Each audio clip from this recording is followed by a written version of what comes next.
maksud kesini mau melamar menteri ibu. Alhamdulillah, terima kasih ya, itu sudah mau melamar menteri saya. Kapan nikahnya? Insya Allah ya dalam 3 bulan ke depan. Iya. Gimana Bu? Diterima nggak? Oh diterima, ada syaratnya. Nanti ya, syaratnya adalah sepeda motor ya, yang baru 150 cc. Oh dipikir-pikir, yang laki-laki pikir-pikir, ada uang gak ya? Ya insya Allah Pak. Sama ini ya, sama uang belanja, ya 15 juta lah untuk biaya bandara. Oke, dipikir lagi. Nah, sama ini ya, kan nanti kalian berkeluarga nih, kan kalian akan mendirikan rumah, sama satu sertifikat atas nama menteri saya. Oh gitu lagi. Sama satu lagi, apa? Emas 10 gram ya. Oke. Bu, terima kasih. Dengan ini kami mohon pamit. Pamit nih. Belum juga jadi mertua sudah kemudian dalam tanda petik seperti itu. Mungkin di beberapa daerah sangat relate ya, nggak masalah. Tapi beberapa daerahnya juga menjadikan kayak gitu ya, kayak gitu. Maka harus kemudian dipersiapkan. Oleh karena itulah kemudian, kenapa terjadi permohonan dispensasi pernikahan dini beberapa tahun yang lalu? Kenapa itu menjadi muncul kalau dispensasi pernikahan dini? Maksudnya apa? Usia belum usia pernikahan, tapi minta sudah dinikahkan. Alasannya kenapa? Biar tidak keburu buncit perutnya. Jadi kalau punya sudah buncit ketahuan orang, malah nanti dari berapa? Nah, makanya muncul dispensasi pernikahan di Januari 12, di bulan Februari 6. Ini kalau tidak salah saya ambil dari daerah Jawa, bukan tingkat nasional. Nah, jadi kemudian muncul 40 protokol. Jadi banyak ya. Mereka ini anak-anak yang belum usia pernikahan, tapi minta segera dinikahkan. Maaf karena ada pemilu, pernikahan hamil dulu. Jadi dia melakukan pemilu terlebih dahulu, belum waktunya nyoblos sudah nyoblos. Gitu. Bahayanya di sana. Jadi kan pengawasan. Apakah serta-merta kemudian anak disalahkan? Ya kan anak punya orang tua, masing-masing punya peran. Orang tua memberikan pemahaman dan bimbingan, anak kemudian bisa menahan diri. Dan kita kadang salut terhadap orang tua menanyakan kepada anaknya, Mas, sudah siap nikah belum? Belum Pak. Oke, jaga diri ya, hati-hati dalam pergaulan sekarang ini. Jadi orang tua mengontrol. Kak, sudah siap nikah belum? Sudah siap Pak. Gimana sudah ada calon belum? Belum Pak. Udah pernah mimpi nikah? Belum juga Pak. Jadi bentuknya ditanya sudah pernah mimpi nikah? Belum juga gitu. Tapi sudah siap segala. Nah, orang tua bergerak. Maka orang yang tua baik akan mencarikan menantu yang dari kawannya. Gimana kita besanan yuk? Ayo. Jadilah besanan. Anak laki-laki ini ayo, anak laki saya juga belum menikah. Ayo kita jodohin, ayo. Tapi mau nggak dia anak putri mau nunggu 5 tahun? Kenapa? Anak laki saya masih SMA ya belum. Nunggu lagi, ya udah carilah yang sudah siap, memang siap. Dan orang tua yang Allah, orang tua itu kadang memiliki kemampuan melihat, misalkan cari menantu laki-laki, ini tanggung jawab. Kita tahu mana laki yang tanggung jawab, mana yang tidak, itu kita tahu gitu. Karena mungkin dekatnya orang tua terhadap Allah ya, jadi dia tahu. Oh biasa orang laki ini dia biasa, kerjaannya ada kerjaan tetap sekalipun tidak banyak, nggak apa-apa. Karena dulu saya menikah juga belum punya kerjaan tetap, gitu. Jadi tidak membanding dan tidak menuntut. Tapi dia perilakunya bertanggung jawab, ibadahnya juga baik. Nah inilah nggak apa-apa. Tinggal memaafkan kepada putrinya. Nah, ada lelaki, kalau tampan kayak tidak tampan, tapi manis gitu. Dan dari segi penghasilan bulanan sih memang tidak banyak, Tapi dia bertanggung jawab, gitu. Tanggung jawab mau bekerja. Tadi Bapak udah ketemu di masjid, karena dia siap menikah. Gitu. Kamu siap nggak? Ya saya sih ikut Bapak. Kalau Bapak mengizinkan Bapak itu baik bagi saya, insya Allah saya juga akan siap Pak. Oke. Mohon maaf Pak, boleh tanya siapa dia Pak? Ada Pak Bersuja. Oh iya. Yang itu ya Pak? Iya yang itu. Loh kamu tahu? Iya kemarin dia melirik saya senyum-senyum. Ternyata sudah ada pendahuluannya. Gitu. Maka ibu bapak jamaah Allah, dilihat aja anaknya diajak ke masjid saja. Nanti ketika ada yang jadi MC, nah gimana itu yang jadi MC itu? Oke nggak? Oke Bang. 9 dari 10 oke nggak?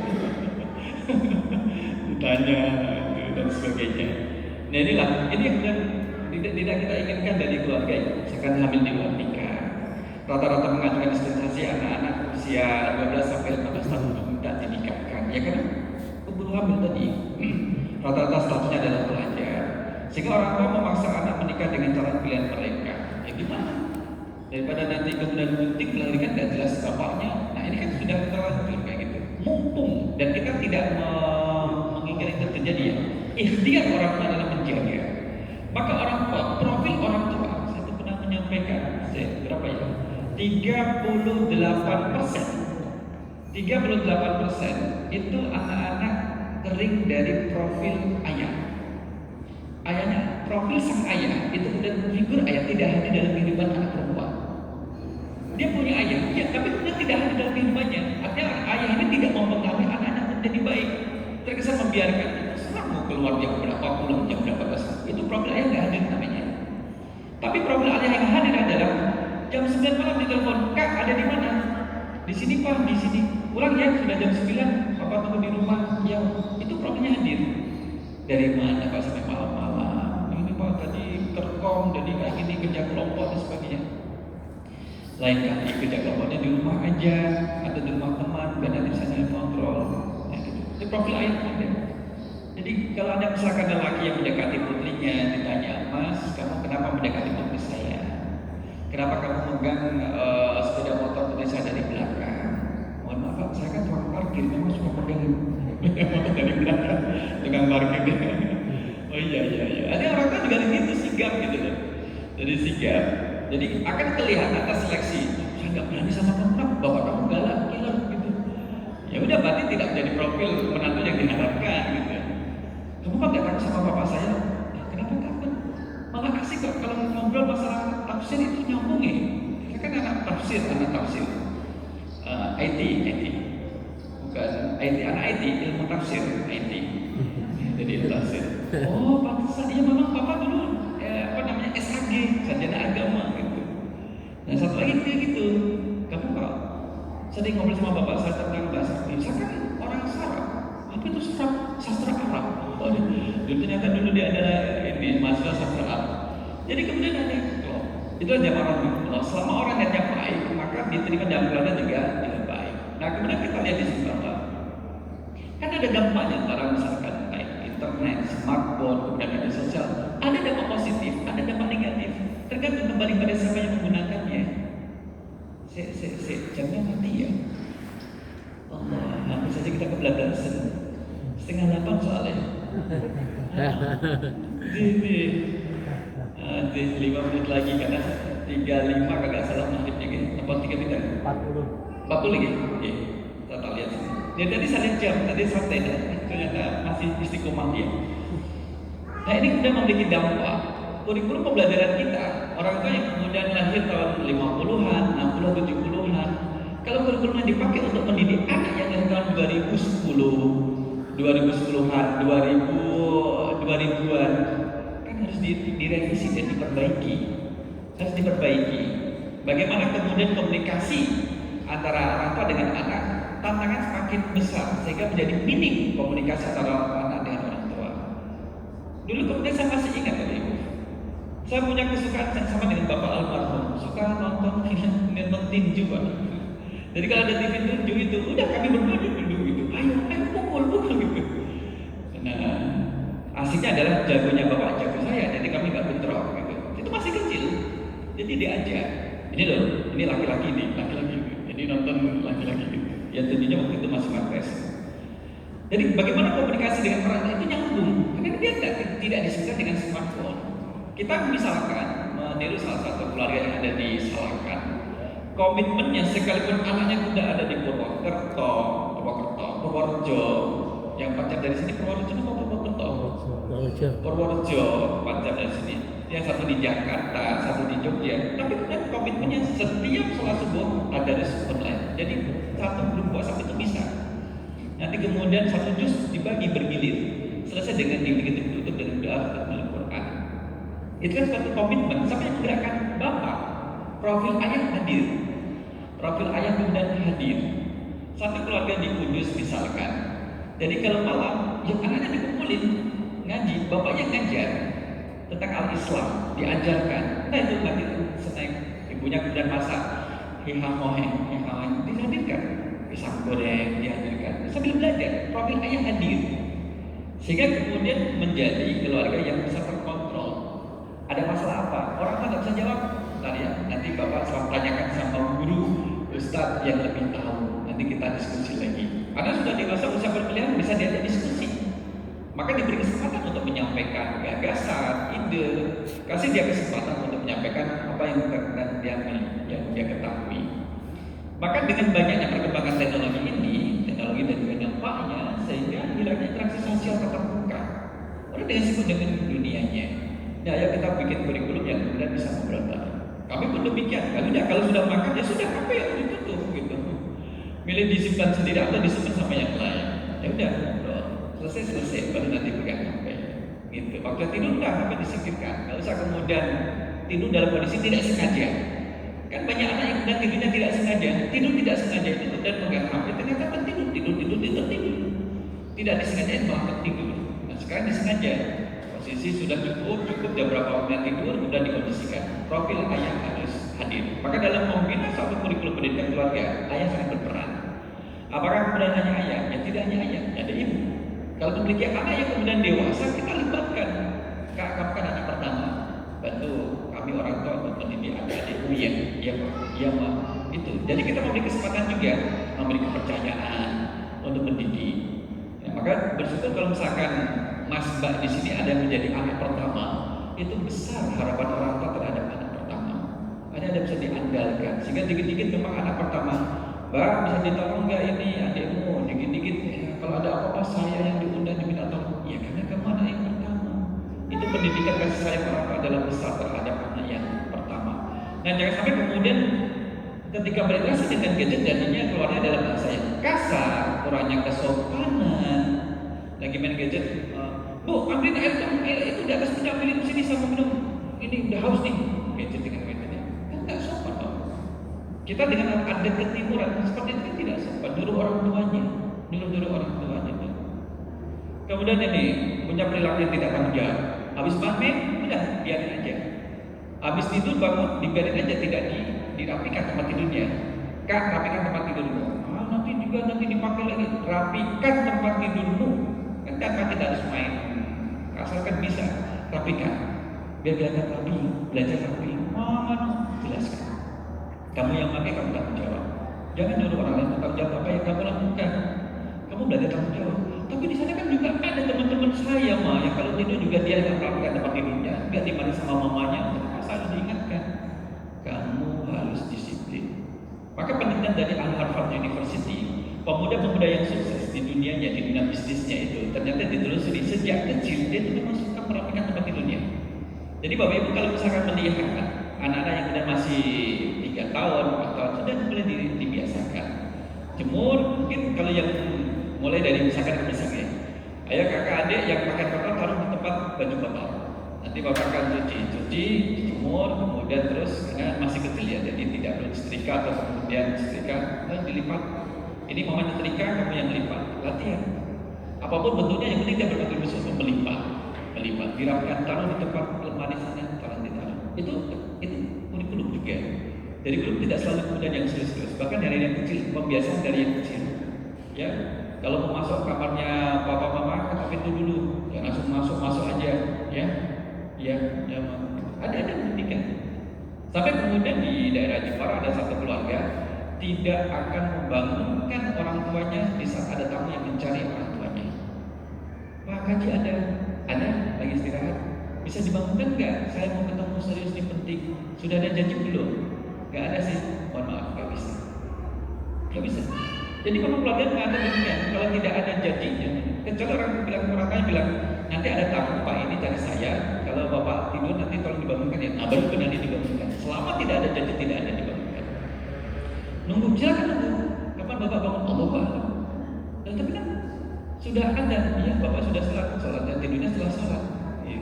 Bisa nggak bangun bentar gitu? Nggak bisa. Nah itu kurikulum dalam keluarga seperti itu. Dia mengetahui, bahkan kalau ada orang yang kemudian masuk rumahnya, ada siapa masuk rumah saya? Jadi mulai diajarkan. Ya memang jamaah rahmatullah membangun sesuatu yang tidak biasa kan perlu proses. Tapi kalau sudah jadi, ya akan lama hilangnya. Bagaimana kemudian mengukir di atas batu yang keras, ya kemudian perlu waktu yang lama. Tapi kalau sudah terukir, dia susah untuk hilang. Maka prinsip-prinsip menguatkan prinsip keagamaan, ketauhidan dan akhlak pada anak sejak kecil itu memang susah. Kita ajarkan berkali-kali dia akan lupa. Tapi kalau sudah tertanam dalam dirinya, dia akan selalu mengingat. Kemanapun dia kuliah, kemudian di mana dia belajar, dia akan ingat pesan daripada orang tuanya. Nah, misalkan anak-anak diajarin jangan berebut ya kalau ada makanan. Ya. Jadi kalau misalnya Jumat, ya dia selesai sholat kemudian akan berdoa. Kamu kok gak lagi, ayo lari cepat, nanti gak kebagian nasi apa namanya? Ibu gak pernah merasakan ya nasi berkat misalkan, nggak bisa berzikir. Nanti kamu gak dapat makan, nggak apa-apa, alhamdulillah. Yang lain aja lah. Di rumah juga sudah dimasakin sama mama kalau sudah ada nanti, ya gitu. Tapi kalau misalkan dia keluar masih ada yang ambil tuh nggak apa-apa. Orang tua akan tanya, tadi ini rebutan nggak? Nggak apa, masih banyak kok yang datang sedikit. Oh iya, karena hujan deras dan sebagainya. Nah, jamaah rahimahumullah, maka harus kita tingkatkan lagi moral dan etika dan moral bagi anak-anak. Pendidikan moral, pendidikan etika, itu kan menjadi penting, ya diingatkan. Namanya juga anak-anak kadang sudah suka-sukanya, tapi memang diedukasi. Maka lagi-lagi tadi adalah kemudian kehadiran saya itu menjadi penting dalam implementasi kurikulum pendidikan keluarga. Nah, kalau sudah keluar berarti sudah selesai. Nah, kata-kata gadget juga kita lihat ini dalam, nah hidup itu kan untuk matinya, iya.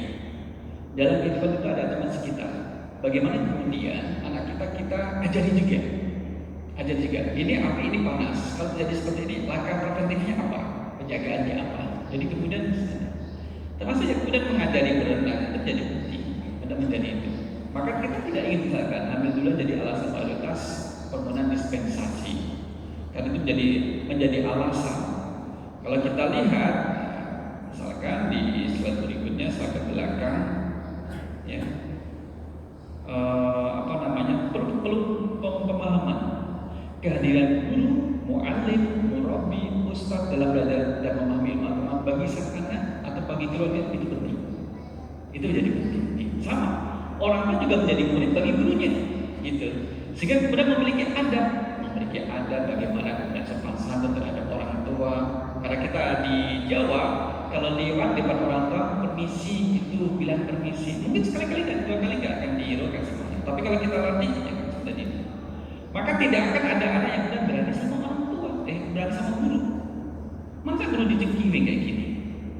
Karena kalau misalkan orang tuanya tahu perilaku anaknya, karena ini sudah viral ya, jadi saya tampilkan karena viral. Jadi kalau misalkan orang tuanya tahu anaknya seperti ini, pantas untuk mendidik anaknya lebih keras, lebih tegas lagi. Karena bagaimanapun dia adalah guru, diam aja. Nah gitu. Maka kalau misalkan anak sudah tumbuh dewasa, mau menikah, kasih fasilitas, nggak apa-apa. Terkuat usia 11 tahun dan masalah. Cinta gak kenal usia. Usia adalah kumpulan angka saja, 1 dan 1. Jadi dulu memang kemudian ya mantan murid nikahi gurunya. Kasihan bu guru ya, makanya dinikahi juga. Nah sama seperti yang ini juga demikian. 2019 kenal karena murid dan guru, 2021 kemudian ini ya. Maka saya tutup dengan ini. Keteladanan orang tua menjadi kebanggaan anak dalam keteladanan. Mari kita berharap kita menjadi senang. Itu bapak saya loh, itu bapak saya gitu. Kenapa kan kok senang banget sama bapaknya? Karena beliau itu tegas di rumah, omongannya bisa dipegang. Kalau bapakmu gimana? Mama saya lembut, ya jadi pelengkap. Nah, jadi pemadam kemarahan. Kalau bapak marah, mama nanti akan meredamkan. Jadi kerjasama. Jadi demikian ibu bapak jamaah rahimahumullah, mudah-mudahan bermanfaat. Ya, terus kita belajar dan juga membangun kurikulum dan keluarga kita masing-masing. Satu kurikulum kemudian belum tentu bisa dipakai di semua keluarga. Tetapi ketika kurikulum berdasarkan Al-Quran dan Sunnah, maka itu bisa dipakai di keluarga siapapun. Fondasinya adalah di situ. Maka kembali pada Al-Quran dan Sunnah. Allahu a'lam bishawab. Aku lupa lihat astagfirullahaladzim. Wassalamualaikum warahmatullahi wabarakatuh. Waalaikumsalam warahmatullahi wabarakatuh.